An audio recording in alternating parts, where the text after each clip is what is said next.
우리 사랑하고 또 존경하는 우리 황동환 목사님께서 목회하시는 교회에서 말씀을 전하시게 돼서 너무 기쁘게 생각을 합니다. 지금 러시아의 침공으로 전쟁을 치르고 있는 우크라이나 나라는 구소련에서 독립한 나라죠. 소련이 해체되고 그리고 독립된 나라를 얻은 것이 1991년도였습니다. 소련으로부터 독립은 했지만 그러나 좀처럼 민주화는 이루어지지 않았습니다. 그러다가 2004년, 지금부터 그러면 19년 전이죠. 2004년도에 대선을 치르게 되었는데 그 당시 집권당의 반대쪽에 있던 이 개혁파의 지도자가 빅토르 유셴코라는 사람이었습니다. 한번 첫 번째 사진 보여주시겠습니까? 이 사람은 빅토르 유셴코가 아닙니다. 이 사람은 제이노 목사고요. 예. 혹시 사진이 준비되면 보여주시기 바랍니다. 이 빅토르 유셴코가 개혁파를 이끌면서 수많은 위협 속에서도 저분인데 지금 왼쪽에 보이는 인물이 이제 젊은 빅토르 유셴코고요. 오른쪽은 그 당시 권력을 쥐고 있던 사람들로부터 얼굴에 염산 테러를 당했기 때문에 저렇게 된 것입니다. 그만큼 갖은 핍박과 수없이 많은 생명의 위기를 넘기면서도 빅토르 유셴코는 저항했고 그리고 수많은 국민들의 마음을 얻으려고 노력했습니다. 그 결과 선거 당일, 우리나라도 선거하면 출구조사라는 걸 하지 않습니까?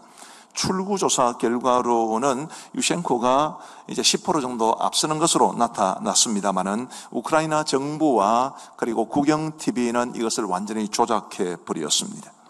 그리고 빅토르 유셴코가 아니라 빅토르 야누코비치라는 대통령 후보, 집권 여당이 민 대통령 후보가 당선되었다고 보도를 했습니다. 그 다음 페이지 한번 보여주시겠습니까? 지금 이게 이제 좀 깨끗한 사진을 구하지 못해서 죄송한데 지금 저 화면에 있는 아주 작은 글씨로 수치가 나오는데 저 수치가 이제 빅토르 유셴코, 이 야당이자 개혁파의 대표가 수가 더 적고 집권 여당이 민 빅토르 야누코비치라는 사람이 더 많은 득표를 했다라는 것을 알려주는 표입니다. 그래서 많은 국민들이 그렇게 생각을 했어요. 그런데 우크라이나 정부와 그리고 국영TV가 상상하지도 못했던 일이 발생을 했는데 저 밑에 수화를 하고 있는 사람이 나탈리아 드미트루크라는 여인이었습니다. 저 여인은 원래 정상 이제 제대로 듣고 제대로 말할 수 있는 사람이었지만 부모님이 두 분 다 청각장애자였기 때문에 부모님과의 의사소통을 위해서 수어를 배운 사람입니다. 그가 개표 방송을 이제 수어로 방송하면서 그는 이렇게 말을 했습니다. 이제 이 수어를 아는 사람들만 알아듣는 말이죠. 지금 정부에서 하는 말을 여러분 믿지 마시기 바랍니다. 그들은 거짓말을 하고 있습니다. 저는 부끄러워서 그 거짓말을 통역할 수 없습니다. 우리의 대통령은 유셴코입니다. TV로 방송을 보던 수많은 청각장애자들이 나탈리아 드미트루크가 전해주는 메시지를 듣고 보면서 진실을 알게 되었습니다. 그리고 그 당시에 우크라이나의 휴대전화가 우리 옛날 사용하던 문자되는 그런 휴대전화가 이제 막 보급되기 시작할 때였는데 그 문자 메시지를 통해서 수많은 사람들에게 진실을 알리려고 노력을 많이 했고 그래서 삽시간에 우크라이나 전역으로 퍼져 나갔습니다. 국민들이 그 진실을 알게 되었을 때 그들은 집에 있을 수 없어서 길거리로 뛰어쳐 나왔고 반정부 시위를 하게 되었습니다. 무려 100만 명에 이르는 시위대가 모였습니다. 그리고 그들은 이제 오렌지색 목도리를 하고 오렌지색 깃발을 흔들면서 재선거를 요구했는데 그 재선거의 결과 빅토르 유셴코가 당선이 되었습니다. 저는 이 역사 속에 실제로 일어났던 이 일을 보면서 지금 큰 화면으로 말해주는 것이 다 진실이 아니다. 작은 화면으로 보이는 것이 진실이다라는 것을 깨닫게 되었습니다. 우리 사랑하는 성도 여러분, 우리는 과연 어떤 화면을 보고 사는가? 큰 화면을, 이 세상이 우리에게 보여주는 큰 화면을 바라보며 사는가? 아니면 성경이 말해주고 하나님이 들려주시는 작은 화면을 보며 살아야 하는가? 라는 것에 대해서 우리는 입장을 좀 정리할 필요가 있을 듯 합니다. 다니엘서는 이렇게 시작을 하는데요. 1절과 2절 말씀을 보시면 우리 한번 화면을 보시면서 같이 한번 읽어보시겠습니다. 시작. 유다왕 여호야김이 다스린 지 3년이 되는 해에 바벨론 왕 느부갓네살이 예루살렘에 이르러 성을 에워쌌더니 주께서 유다 왕 여호야김과 하나님의 전 그릇 얼마를 그의 손에 넘기심에 그가 그것을 가지고 신할 땅 자기 신들의 신전에 가져다가 그 신들의 보물 창고에 두었더라. 아멘. 이 말씀은 다니엘서의 배경을 이야기해 주는데, 유다가 하나님께서 택하신 나라요, 하나님께서 택하신 백성들이었음에도 불구하고 하나님 앞에 범죄하고 그들의 율법을 버렸기 때문에 하나님께서 바벨론이라는 나라를 통해서 그들을 징계하셨습니다. 바벨론의 느부갓네살 왕이 3번이나 유다를 침공해서 3번이나 사람들을 사로잡아 갔는데, 그 첫 번째 포로가 여호야김 시대에 있었고 다니엘은 그때 포로로 사로잡혀 갔습니다. 그리고 그가 바벨론에서 죽기까지 약 75년의 세월 동안 그는 끝내 유다 땅으로 돌아오지 못하고 그 잡혀간 바벨론 땅, 그리고 바벨론의 뒤를 이어서 일어난 페르시아 제국 땅에서 살다가 쓸쓸히 그 이국 땅에서 묻혀 죽어야 했습니다. 그러니까 다니엘은 평생을, 아마 다니엘이 포로로 사로잡혀 간 것이 10대 후반이었을 겁니다.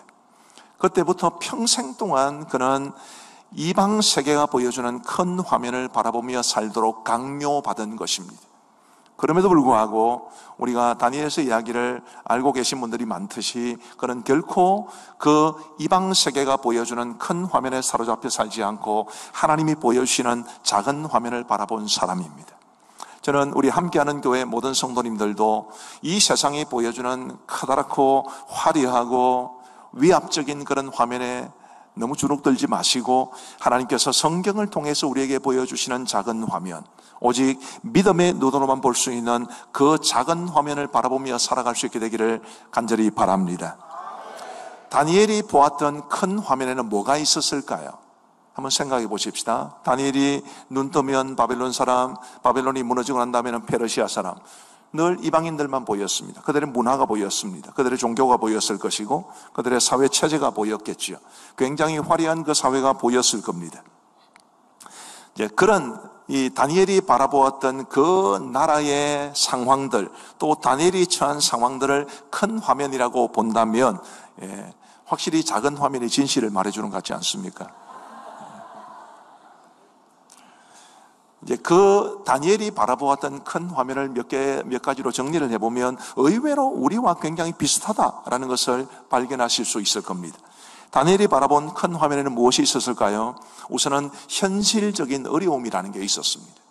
여러분 10대 중후반의 나이에 바벨론 포로로 사로잡혀 갔습니다. 이게 보통 일이겠습니다. 다니엘이 살던 예루살렘과 그리고 바벨론, 여기 바벨론의 시점을 어디로 잡느냐에 조금 차이가 있기는 하지만 대략 한 1000마일 정도, 1600km가량 됩니다. 지금도 1600km면 얼마나 먼 거리입니까? 그런데 그 당시에 지금부터 약 2500~600년 전에 그 머나먼 거리에 이방 나라의 포로로 사로잡혀 간 것은 얼마나 어려운 일이었겠습니까? 그의 삶에는 어려움이 많습니다. 우리가 성경을 바라볼 때는 다니엘이 왕에게 선택되고 또 하나님의 지혜와 능력을 받아서 다니엘의 이 바벨론의 총리가 되고 이런 결과를 봐서 그렇지 그 과정이 얼마나 어려웠겠습니까? 이런 현실적인 어려움들이 우리의 눈앞에 커다란 화면으로 닥쳐옵니다. 아마 우리 함께하는 교회 성도님들의 삶에도 어려움이 많겠지요. 우리 성도들의 삶에도 아주 고단함이 많습니다. 그런 현실적인 어려움들이 너무 크거나 너무 오래 지속되면 내가 예수님을 믿는데 왜 나에게 이런 일이 벌어져야 되는가 라는 생각을 하지 않을 수 없습니다. 큰 화면이 보여주는 메시지죠. 제가 저희 교회에서 지금 이제 20년째 사역을 하고 있습니다. 제가 그동안 겪었던 수많은 아픔들이 있는데 그중에 대표적인 아픔은 한 아이가 간질로 고생을 하다가 이제 스스로 자기 생애를 마감했습니다.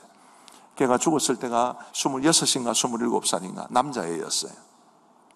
어릴 때부터 간질이 있었습니다. 학교를 가도 발작을 하고 길거리를 가다가도 발작을 하고 부모가 신앙이 굉장히 좋은 분들이었습니다. 그래서 이 아이도 어릴 때부터 교회를 다녔어요. 그런데 이 아이가 너무 자신의 그 질병 때문에 어려워서 엄마 아빠한테 이렇게 말을 합니다. 엄마 아빠 하나님 믿으면 된다며, 기도하면 된다며, 그런데 왜 나는 늘 이 모양이야? 과연 하나님이 정말 살아계시는 건 맞아? 그런 이야기들을 저는 지금 뭐 강단에 있으니까 좀 부드러운 말로 이야기를 했지만 엄마 아빠한테 정말 상처 있는 목소리로 그렇게 뱉어낼 때 그 엄마 아빠의 마음이 어떠했겠습니까? 결국 그 아이는 스스로 생명을 끊었습니다. 제가 그 아이의 장례식을 치르면서 정말 울음밖에 나지 않는 그런 절박함이 있었습니다. 우리의 삶 가운데 있는 현실적인 어려움들은 결코 가볍게 볼 문제가 아닙니다. 건강의 문제든지 재정의 문제든지 자녀의 문제든지 부모의 문제든지 관계의 문제든지 수없이 많은 어려움들이 있는데 그런 어려움들이 우리의 큰 화면에는 적나라하게 보여지는 겁니다. 과연 저 어려움 속에서 내가 믿음을 가지고 지탱할 수 있을까? 내가 살아갈 수 있을까? 큰 화면은 우리에게 그런 메시지를 주는 거지요. 두 번째로 다니엘이 본 큰 화면에는 뭐가 있었냐 하면 비신앙적 문화의 압박감이 있었습니다. 여러분, 바벨론이라는 나라는 우리가 바라볼 때는 뭐 이방 나라에 불과했지만 그러나 그 나라의 문화는 굉장히 발달된 문화였습니다. 그 다음 화면 한번 보여주시겠습니까? 혹시 우리 젊은 분들 마동석이라는 배우가 연기한 마블 시리즈의 길가메시라는 영화를 보셨습니까? 거기 저거 나오지 않습니까? 그죠? 저게 독일에 가면 페르가몬이라는 박물관이 있고요. 그 박물관에 있는 이제 그 말이 안 나오네요. 이렇게 복원된 문입니다. 이슈타르 게이트라고 그럽니다. 저게 느부갓네살 왕이 만든 겁니다. 성경에 나오는 느부갓네살 왕. 여러분, 사람 보이세요? 사람의 크기를 비교해 보면 저 문이 얼마나 거대할지, 저런 거대한 문이 있으면 그 성이 얼마나 거대할지 아실 수 있겠지요. 보통 이제 성벽을 쌓으면 그 성벽 위는 이제 군사들을 배치할 수 있도록 조금 폭을 둡니다. 근데 저 성벽에 있던 바벨론의 도성의 그 성벽의 두께는 마차, 4마리의 마차가 서로 교행을 할 수 있을 만큼 폭이 컸습니다. 2600년 전에 만든, 그 당시 페르시아의 문화가 얼마나 발달했는지를 우리에게 잘 말해줍니다. 원래 다니엘을 비롯해서 이 이스라엘 백성들은 자기 민족이 최고고 이방인들은 그냥 아무것도 아닌 것처럼 그렇게 생각하는 경향이 많았습니다. 그런데 막상 바벨론에게 나라가 멸망을 당하고 자신도 포로가 되어서 끌려왔더니만은 저런 게 있었을 때 그 비신앙적 문화, 세상의 문화가 보여주는 압박감이 얼마나 대단했겠습니까? 자, 하나를 더 보여드리겠습니다. 그 다음 페이지를 한번 보여주시면 여러분, 고대 7대 불가사의라는 것 들어보셨죠? 고대 7대 불가사의 중에 하나가 바벨론의 공중정원입니다. 그 바벨론의 공중정원을 만든 사람도 느부갓네살 왕입니다. 원래 느부갓네살 왕이 자기 아내를 위해서 만들어준 겁니다. 목사님, 우리는 뭐 하고 있을까요? 자기 아내를 위해서 저런 거 만들어준 사람도 있는데 우리는 맨날 마누라 고생만 시키고. 한번 저희 집 사람이 저한테 그러더라고요. 여보, 세상에서 제일 어려운 일이 뭔지 아세요? 그래서 뭔데? 그러니까 제 이놈 마누라 하는 거예요. 그러더라고요. 느부갓네살이 만든 겁니다. 저 바벨론의 공중정원은 모형이 없습니다. 그래서 이제 사람들이 추측하는 것인데 이런 그림도 있고요. 그 다음 화면을 보시면 이런 화면도 있습니다. 뭐 이랬을 수도 있고 저랬을 수도 있습니다. 왜 공중정원이냐 하면 여러분, 요즘 뭐 대한민국에도 고급 빌라 가면 이렇게 건물 위에 정원을 갖고 놓은 것이 있지 않습니까? 그게 멀리서 보면 저런 각종 나무들, 식물들이 공중에 매달려 있는 것 같다고 해서 그래서 공중정원입니다. 저 당시에 관계를 어떻게 했을까요? 물을 어떻게 주었으며 저 수많은 나무들을 그 바벨론의 척박한 땅에서 어디서 끌어왔겠습니까? 또 나무를 뿌리째 뽑아와서 죽지 않고 옮기는 그 기술이 어디서 얻었겠습니까? 그래서 저 바벨론의 공중정원을 고대 7대 불가사의라고 말하는 것인데 저런 엄청난 과학과 기술이 있는 나라가 바벨론이었습니다. 그런 바벨론의 문화를 바라보면서 다니엘은 얼마나 주눅이 들었겠습니까? 자, 더군다나 다니엘은 다른 일반 유대인들과는 또 달랐습니다. 그 당시 바벨론의 이 식민 정책이라고 하는 것은 바벨론이 수많은 작은 나라들을 점령하지 않았겠습니까? 그러면 그 점령한 나라들에서 젊고 똑똑하고 전도가 유망한 젊은이들을 포로로 사로잡아 옵니다. 그리고 그들 중에서도 더 나아 보이는 이 청소년들을 바벨론화 시킵니다. 바벨론의 언어를 가르치고 바벨론의 문화를 가르치고 그리고 바벨론의 종교를 배우게 하지요. 그러면서 바벨론의 관리로 삼는 것이 바벨론의 식민 정책이었습니다. 거기에 다니엘이 뽑힌 겁니다. 그러니까 다른 일반 이스라엘 백성들은 이 바벨론의 문화가 거대해 보여도 뭐 별로 괜찮았어요. 뭐 직접적으로 피부로 와닿는 건 아니니까. 근데 지금 다니엘은 왕궁에서 살아야 됐습니다. 왕이 지정해주는 음식을 먹어야 했습니다. 바벨론의 언어를 배워야 했고 바벨론의 문화를 배워야 했습니다. 그러니 이 다니엘이 그 바벨론의 엄청난 이런 발달된 문명 앞에서 얼마나 주눅이 들었겠어요. 우리 한번 3절부터 5절 말씀을 한번 보시겠습니다. 역시 한번 같이 한번 읽어보시겠습니다. 시작. 왕이 황관장 아스보나스에게 말하여 이스라엘 자손 중에서 왕족과 귀족 몇 사람 곧 흠이 없고 용모가 아름다우며 모든 지혜를 통찰하며 지식에 통달하며 학문에 익숙하여 왕궁에 설 만한 소년을 데려오게 하였고 그들에게 갈대아 사람의 학문과 언어를 가르치게 하였고 또 왕이 지정하여 그들에게 왕의 음식과 그가 마시는 포도주에서 날마다 쓸 것을 주어 3년을 기르게 하였으니 그 후에 그들은 왕 앞에 서게 될 것이더라. 아멘. 이런 엄청난 도전 앞에서 바벨론은 서 있었던 것입니다. 이름도 바뀌었잖아요.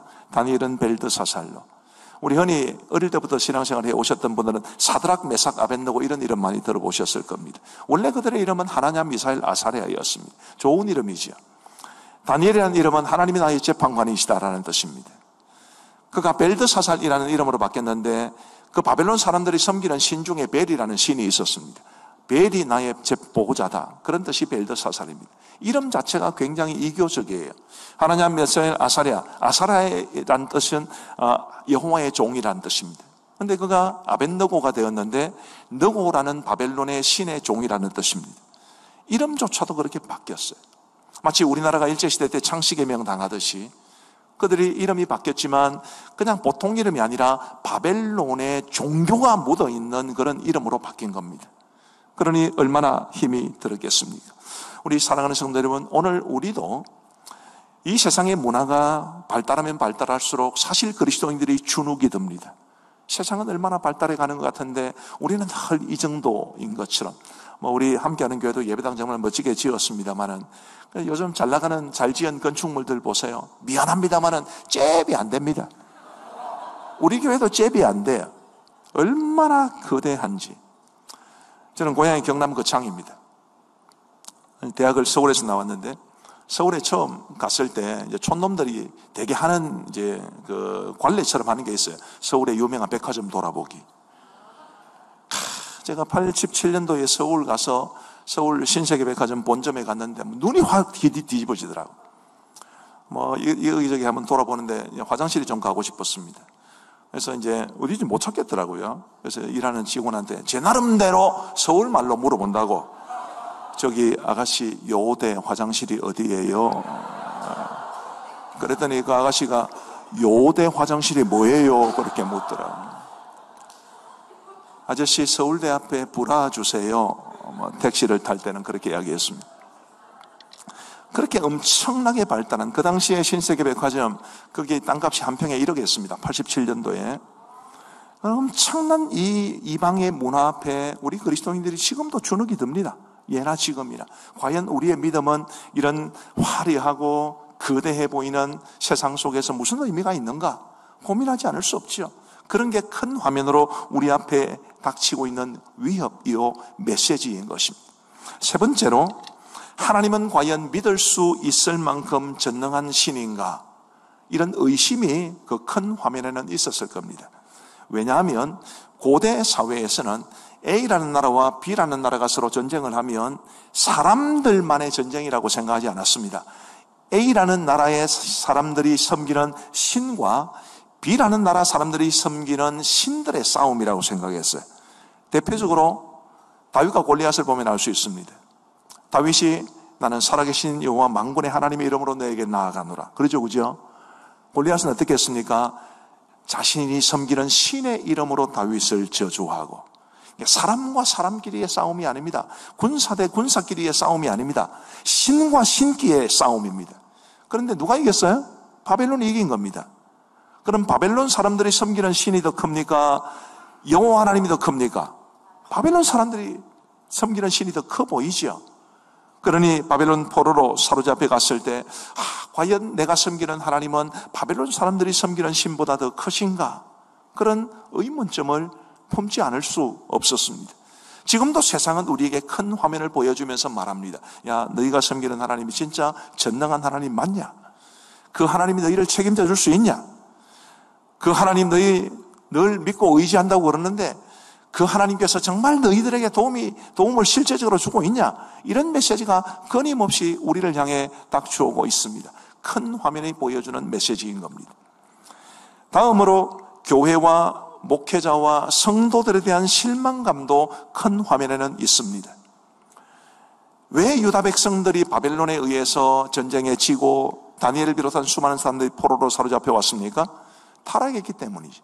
하나님을 저버렸기 때문입니다. 율법을 버렸기 때문입니다. 누가 먼저 그렇게 한 겁니까? 지도자들이 그렇게 먼저 한 거죠. 예레미야서 같은 데를 보면 잘 알 수 있습니다. 왕이 타락하고 제사장들이 타락하고 심지어 선지자들도 타락하고 그런 모습을 다니엘이 아주 어릴 때부터 봐왔는데 그런 유다 사회의 지도자들의 타락이 백성들의 타락으로 이어지고 그래서 바벨론에게 전쟁에 지고 포로로 사로잡혀 왔으니 어른들에 대한 실망감이 그에게 마음속에 얼마나 많았겠습니까? 눈에 보이지 않는 하나님을 눈으로 보이도록 하는 게 사람 역할 아닙니까? 맞습니까? 우리가 해야 될 일이 눈에 보이지 않는 하나님을 세상에 보여주는 그 역할을 해야 되는데 다니엘이 살았던 그 시대에 이 유다의 지도자들은 그 일을 전혀 하지 못했기 때문에 과연 저 사람들이 이끌고 있는 이 나라가 어떠할 것인가? 저 사람들이 가지고 있는 여호와 신앙을 내가 신뢰할 만한가? 이런 고민들이 다니엘에게는 많을 수밖에 없습니다. 제가 서울에서 사역을 할 때 우리 제자 중에 하나는 굉장히 아버지를 싫어했습니다.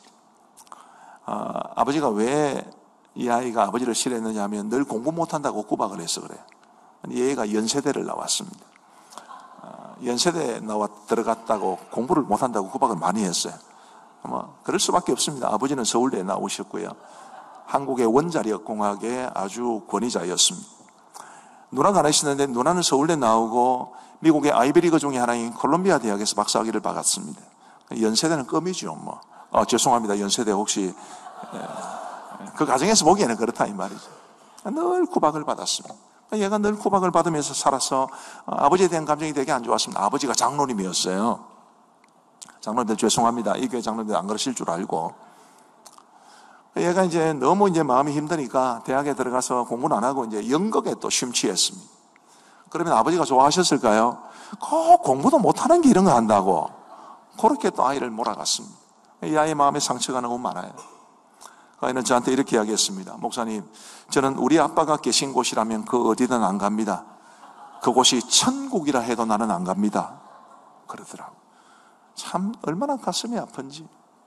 어쩌면 다니엘의 마음속에도 그런 회의가 있었는지도 모릅니다. 사회의 어르신들, 종교 지도자들, 그 사람들에 대한 실망감이 얼마나 많습니까? 황동환 목사님이 이 교회 담임 목사이신 것을 감사하게 생각하시 바랍니다. 이상한 목사들이 많아요. 희한바꿈한 사람들이 많습니다. 그런 사람들이 눈앞에 보이면 사실은 신앙에 대해서 흔들릴 수밖에 없을 것 같아요. 가나안 신자라고 들어보셨습니까? 가나안, 거꾸로 하면 안 나가. 그래서 기독교 신앙을 가지고 있다고 생각은 하지만 교회는 안 나가는 사람을 가나안 성도라고 그럽니다. 지금 우리나라에 200만 명 정도 됩니다. 그 사람들이 다 교회 다니면서 상처받은 사람이에요. 그들의 눈에는 뭐가 보인 겁니까?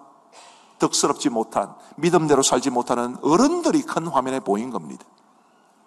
지금 제가 방금 말씀드린 이 네 가지가 다니엘이 바라봤던 큰 화면에 있는 그림들이었습니다. 압박이 되겠죠. 신앙의 회의가 일어나지 않겠습니까? 내가 정말 이 믿음 가지고 살 수 있을까? 그런 생각 안 들었겠습니까? 그런데 놀랍게도 오늘 본문을 보시면 다니엘이 그런 어려운 상황 속에서도 뜻을 정했다 이렇게 말하죠. 우리 8절 말씀 같이 한번 읽어보시겠습니다. 시작. 다니엘은 뜻을 정하여 왕의 음식과 그가 마시는 포도주로 자기를 더럽히지 아니하리라고 자기를 더럽히지 아니하도록 황관장에게 구하니. 아멘. 자, 다니엘은 뜻을 정했다고 했습니다. 무슨 뜻입니까? 왕의 음식과 그가 마시는 포도주로 자기를 더럽히지 아니하리라. 자, 이거는 무슨 의미겠습니까? 왕의 음식. 왜 왕의 음식을 먹으면 자신을 더럽힌다고 생각했을까요? 아마 크게 보면 두 가지 이유일 겁니다. 하나는 바벨론의 왕은 아까도 이야기했지만 그 고대 사회에는 이 정치와 사회와 종교가 구분되지 않았습니다. 한 나라의 왕이 되면 당연히 그 나라 사람들이 섬기는 신을 섬겨야 되기 때문에 왕의 음식은 그 신에게 바쳐졌다가 나온 음식이었을 겁니다. 우상에게 드려졌다가 나온 음식, 껄끄러웠겠죠, 그죠? 또 하나는 유대인들은 율법에 의해서, 더군다나 다니엘처럼 아주 경건한 유대인들은 율법에 의해서 정한 음식만 먹고 부정한 음식은 먹지 않았습니다. 그런데 바벨론 사람들이 그런 거 따졌겠습니까? 안 따졌겠지요. 그래서 왕의 음식과 포도주를 먹는 것이 그에게는 자신을 더럽히는 일이라고 생각했기 때문에 뜻을 정한 겁니다. 그런데 그가 뜻을 정했다라는 이것을 제가 오늘 이 설교의 제목과 연관해서 말씀을 드리면 나는 큰 화면 보고 살지 않겠다, 작은 화면 보며 살겠다, 그 뜻입니다. 우리 사랑하는 성도 여러분, 저와 여러분들도 비록 우리의 눈에는 세상이 크게 보일 수밖에 없지만 여러분, 세상이 보여주는 화면이 다 진실이라고 믿지 마시기 바랍니다. 아까 우크라이나 경우도 말씀을 드렸습니다마는 큰 화면에는 거짓이 많습니다. 돈이 최고야, 예쁜 게 최고지, 그렇게 이야기해요. 저희 교회 전도사님 한 분이 이제 부산 분이셔서 한 번은 부산 국제영화제에 간 적이 있답니다. 이 전도사가 감히 교회에서 사회가 생각 안 하고 부산 국제영화제를 홀로 간 거예요. 근데 거기 갔다가는 이제 극장을 들어갔는데 원빈이라는 배우를 만났다고 합니다. 아세요? 원빈? 잘생겼죠. 이제 우리 전도사님이 보기에도 남자가 보기에도 눈이 번쩍 떠일 정도로 아주 잘생긴 얼굴이었다고 합니다. 원빈은 나오고 지는 들어가고. 그래서 계속 볼일을 보면서도 원빈만 생각나고, 화장실 보고 손 씻지 않습니까? 그리고 손 씻는 데 앞에는 보통 거울이 있습니다. 손 씻고 딱 거울을 보니까 오징어가 한 마리 거기에 있더라. 아니, 왜 평범하게 생긴 사람을 오징어라고 말할까요? 요즘 세상은. 왜 예쁘게 생긴 여자는 여신이라고 그럴까요? 우리 부산의 롯데자이언츠 응원하시는 분들, 박미랑이라는 분 아시지 않습니까? 다 여신이래요. 제가 그분을 잘 모릅니다. 그분이 어떤 분인지도 모르는데 그분의 신앙을, 그분의 성품을 여러분 아시나요? 그런데 예쁘다는 이유만으로 여신이라고 말하는 그게 타당한 것입니까? 잘생기면 신처럼 떠받들리고 못생기면 오징어고. 우리 교회 부목사님 중에는 자기 외모에 대한 자부심이 되게 많은 분이 계세요. 자기는 오징어는 오징어인데 갑오징어라. 왜 평범한 사람들을 오징어라고 그러나요? 우리 사람이에요, 사람. 여러분, 이 세상에 큰 화면이 보여주는 것이 다 진실이라고 절대 믿지 말아야 됩니다. 오히려 그 속에 거짓이 많습니다. 그러나 작은 화면, 성경이 말해주는 하나님의 세계, 믿음의 눈으로만 볼 수 있는 이 화면에는 진실만 담겨 있습니다. 그 화면을 바라보며 살아갈 수 있는 여러분 모두가 되시기를 주님의 이름으로 축복합니다. 자, 다니엘은 뜻을 정했다고 했는데 무슨 뜻을 정했을까요? 이 뜻을 정한 것이 우리가 작은 화면을 보며 살겠다라는 의지를 말해줍니다. 몇 가지를 말씀을 드리겠습니다. 첫 번째, 나는 하나님 편에 서겠습니다. 한번 따라해 보실까요? 나는 하나님 편에 서겠습니다. 여러분, 그렇게 살아가시기를 축원합니다. 그게 작은 화면을 보며 살겠다는 뜻입니다. 비록 눈앞에는 엄청난 위험을 가진 바벨론의 느부갓네살 왕이 있고, 그 느부갓네살 왕을 필두로 해서 고대 바벨론 제국이 가지고 있는 각종 기술, 과학, 문명, 문화 이런 것들이 떡하니 펼쳐져 있었지만 다니엘은 그쪽 편에 서기를 원치 않고 하나님 편에 서기를 원했던 것입니다. 부디 저와 여러분들도 철저하게 하나님 편에 서서 우리 하나님 섬기며 살아가기로 결단하시는 여러분들 되시기를 바랍니다. 굉장히 재미있는 이야기를 들었는데 이 재미있는 이야기가 여러분들에게도 재미있을지는 모르겠습니다. 옛날에 임금의 말이라면 하늘처럼 떠받드는 그런 아주 충직한 신하가 있었다고 합니다. 그런데 그 임금님에게는 아주 고약한 취미가 있었는데 콧대가리를 파는 것이었습니다. 점잖지 못하게. 신하들하고 회의를 할 때도 코를 파고 틱 튕겨내고 아주 안 좋은. 그래서 이 신하가 참다 못해서 간언을 합니다. 전하, 제 통을 지키시옵소서. 그러자 임금이 그 신하에게 이렇게 말합니다. 경도 한번 파보시오. 얼마나 시원한지 모르. 그날 이제 이 신하가 집으로 왔습니다. 퇴청을 했다고 그러죠. 근데 부인이 이제 남편이 오기는 했는데 저녁을 먹을 때가 됐는데 방에서 안 나오는 거예요. 그래서 부인이 뭔 일인가 싶어서 밖에서 불러봐도 대답만 하고 안 나오고, 그래서 어쩔 수 없이 문을 열고 들어갔더니 코에 피가 나도록 코를 후비고 있었던 겁니다. 그러면서 아니 대감 이 무슨 일입니까? 채통을 지키시옵소서 라고 했더니 그 신하가 하는 말이 어명이요.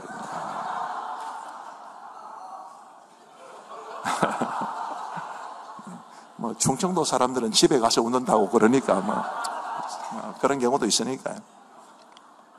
하나님의 말씀이라면 그것이 내가 받아들이기 힘든 말씀이라도 어명으로 받아들일 수 있는, 그게 하나님 편에 서는 것 아니겠습니까?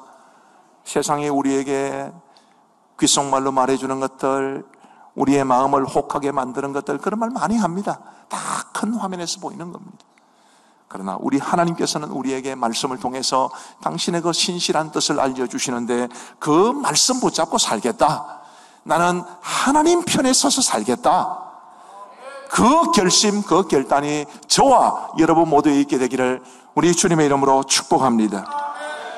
두 번째로 거룩한 삶을 살겠다는 뜻을 정해야 합니다. 작은 화면을 보며 살겠다는 것은 내가 거룩한 삶을 살겠습니다 라는 그런 의미입니다. 여러분, 거룩이 뭘까요?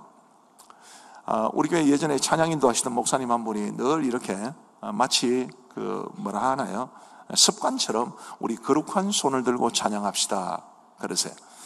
거룩한 손입니까? 여러분의 손이 거룩한 손이죠.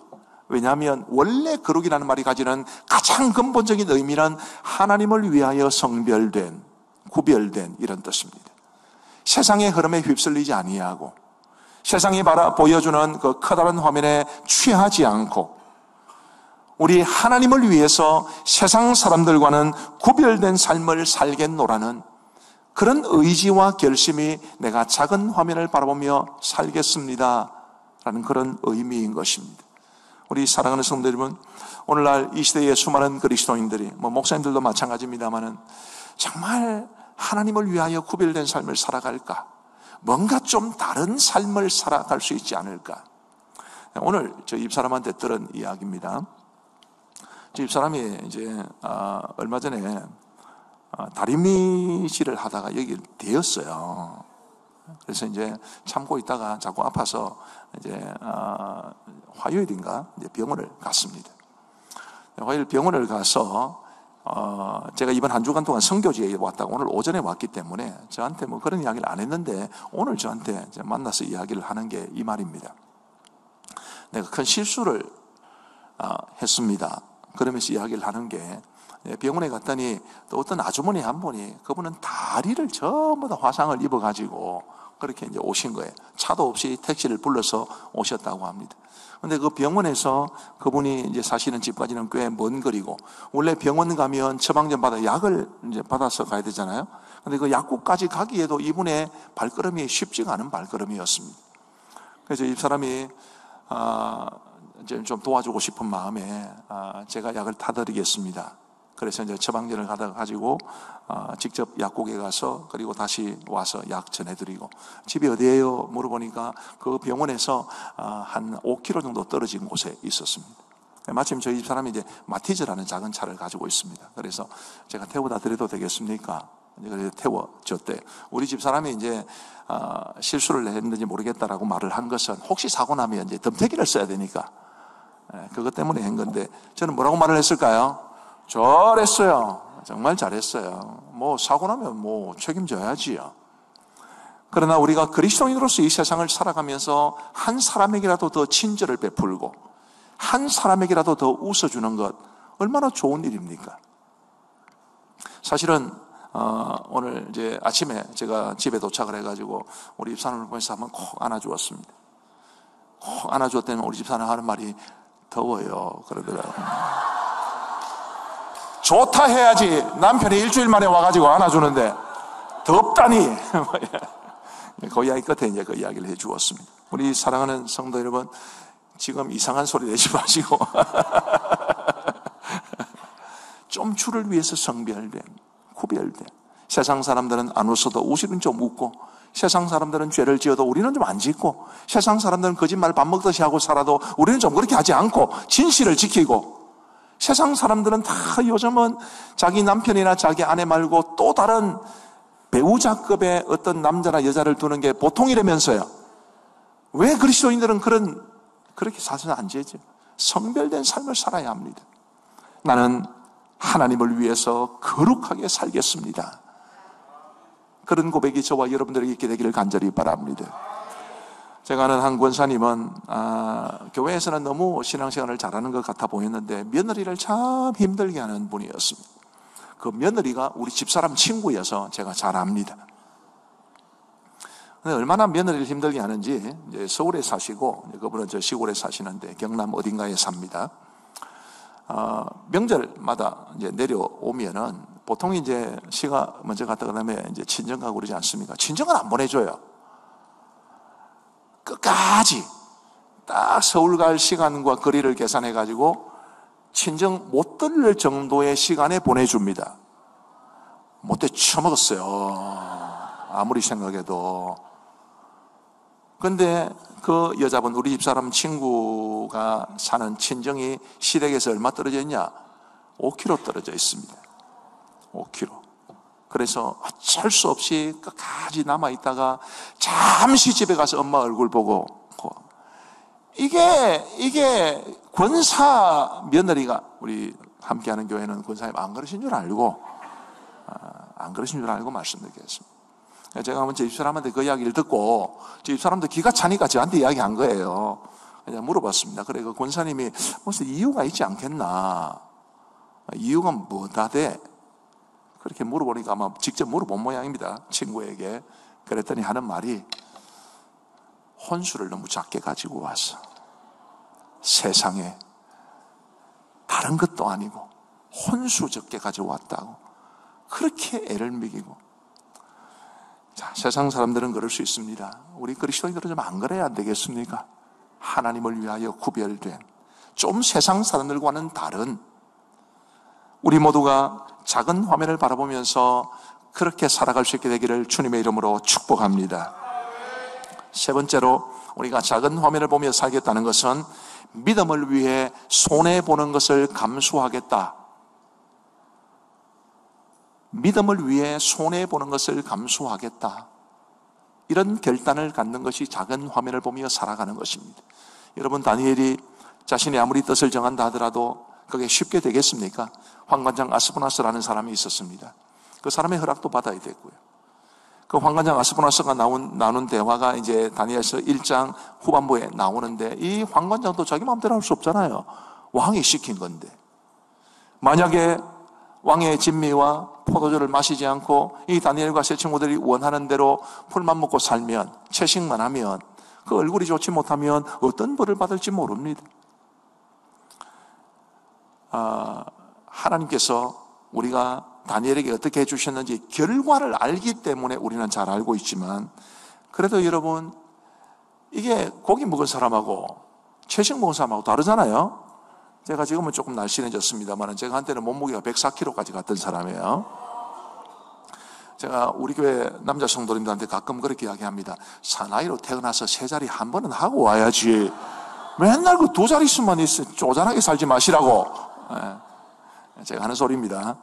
갔다 와야 돼요. 계속 세 자리 있으면 곤란합니다. 갔다 와야 됩니다. 지금은 제일 많이 나갔을 때보다 한 15kg 정도 지금 줄어져 있습니다. 근데 여러분, 제가 평생 경험하지 못한 일을 경험합니다. 첫 번째는 궁디가 배기는 것을 지금 경험하고 있어요. 살이 빠지니까 궁디가 배겨요. 나는 평생 그런 경험을 안 해봤습니다. 이게 엉덩이가 방석이거든요. 편안했는데 그런 경험을 하고, 둘째로는 우리 특별히 교회 연세 드신 할머니들이 저한테 앱이 있다고. 나 평생 처음 들었어요. 목사님, 앱이 있습니다. 아무래도 고기 먹고 사는 게 낫습니다. 얼굴만 놓고 보면. 그러나 다니엘은 결과를 하나님께 맡기고 믿음을 위해 손해보는 삶을 살아가기로 선택한 것입니다. 브라이언 채플이라는 목사님이 쓰신 다니엘서 강해를 보면 이런 이야기가 나옵니다. 미국에 한 가난한 전도사님의 사모님이 있었습니다. 이 전도사님은 공부를 하셔야 했고 사모님은 가정 살림을 살아야 됐기 때문에 한 제약회사의 말단 직원이었습니다. 근데 그 제약회사에서 이분이 하시는 일이 한 약을 만들어내면 이 약이 이제 원래 계획된 대로 만들어졌는지 성분을 조사하고 그리고 효능을 테스트하는 그런 검증 시험을 마지막에 거친다고 합니다. 그 일을 제일 밑에서 실험을 하는 사람이었어요. 근데 한 번은 회사가 3천만 달러, 듣기만 해도 어마어마하지 않습니까? 우리 돈으로 요즘은 400억 정도 됩니다. 3천억 달러를 들여서 개발한 한 약이 최종 시험에서 이 사모님이 맡게 되는데 불합격된 겁니다. 그러면 그 약은 다 판매하지 못하고 전량 폐기되어야 합니다. 자기 상급자에게 보고를 했어요. 상급자가 큰일 났습니다. 그러면서 자기 선으로도 할 수 없어서 더 상급자에 이야기하니까 덮어라 그랬어요. 그러면서 이 전도사님 사모님에게 온갖 회유와 협박이 다 들어왔습니다. 진실을 말하지 말아라. 만약에 네가 이걸 덮고 그냥 지나가면, 참고로 미국에서는 개인의 인권이나 혹은 역할 분담 이런 거 굉장히 중요하게 생각하기 때문에 제일 밑에 직원이 사인을 하면 그걸 상급자가 못 바꿉니다. 그래서 이분이 어떻게 판정을 내렸느냐가 최종 판정입니다.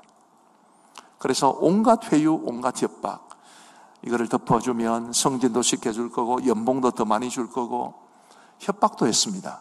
밝히면 회사도 손해를 보지만 너도 쫓겨난다. 그런 상황 가운데서 이 사모님은 남편이 공부를 하는 전도사님이었기 때문에 가정의 생계를 책임진 사람으로서 어찌할 바를 몰랐습니다. 며칠간 하나님 앞에 깊이 기도하면서 결국 그는 진실을 말하기로 합니다. 그리고 회사는 당연히 3천만 달러의 손해를 입었고 이분도 쫓겨났습니다. 우리 사랑하는 성도 여러분, 우리라면 그렇게 할 수 있겠습니까? 믿음을 가진 사람이기 때문에 믿음을 위해서 진실을 말하면 손해를 볼 수 있는 그런 상황 속에서도 우리가 진실을 말할 수 있는가? 작은 문제는 아닙니다. 큰 문제입니다. 그럼에도 불구하고 작은 화면을 바라보며 사는 사람들은 그렇게 해야 될 줄로 믿습니다. 하나님께서는 그 사모님의 인생을 책임져 주셨습니다. 회사를 잃고 있는데, 잃은 채 이제 지내고 있는데 다른 제약회사에서 연락이 왔습니다. 당신이 그렇게 정직하다는 것을 우리가 소문을 통해서 알았습니다.